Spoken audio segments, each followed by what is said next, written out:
ഇന്ന് പാദ്രി പിയോയെ ജ്ഞാനസ്നാനം നൽകിയ ഒരു ചെറിയ ഒരു ദേവാലയത്തിലേക്കാണ് പോകുന്നത്. വിശുദ്ധ അന്നയുടെ ദേവാലയം. ആ ദേവാലയത്തിലേക്ക് പോകുന്ന വഴിയിലാണ് പാദ്രി പിയോ ജനിച്ച വീടും വളർന്ന വീടും. അതോടൊപ്പം തന്നെ സെമിനാരി കാലഘട്ടങ്ങൾക്ക് ഇടയിൽ രോഗം ബാധിച്ച് തിരിച്ച് സ്വന്തം നാട്ടിലേക്ക് വന്ന സമയത്ത് താമസിച്ച മുറികളും, പിന്നീട് പട്ടം കിട്ടിയതിനു ശേഷം വിശുദ്ധ പാദ്രി പിയോയുടെ അവസാന കാലഘട്ടങ്ങളിൽ താമസിച്ച സാൻ ജോവാനി റൊത്തോണ്ടോയിലേക്ക് പോകുന്നത് വരെയുള്ള സമയത്ത് അച്ഛനായതിനു ശേഷമൊക്കെ ജീവിച്ച മുറികളും പഠന മുറികളും ഒക്കെയാണ്.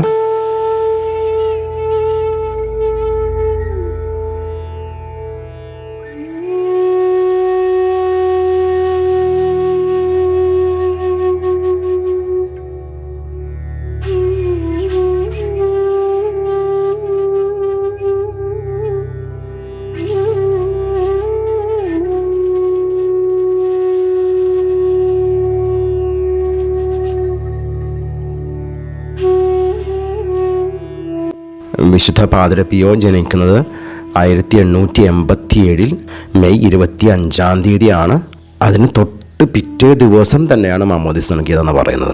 1887 മെയ് 26 രാവിലെ തന്നെ ഈ വിശുദ്ധ അന്നയുടെ ദേവാലയത്തിൽ കൊണ്ടുവരികയും മാമോദിസ നൽകുകയും ചെയ്തു എന്നാണ് പറയുന്നത്.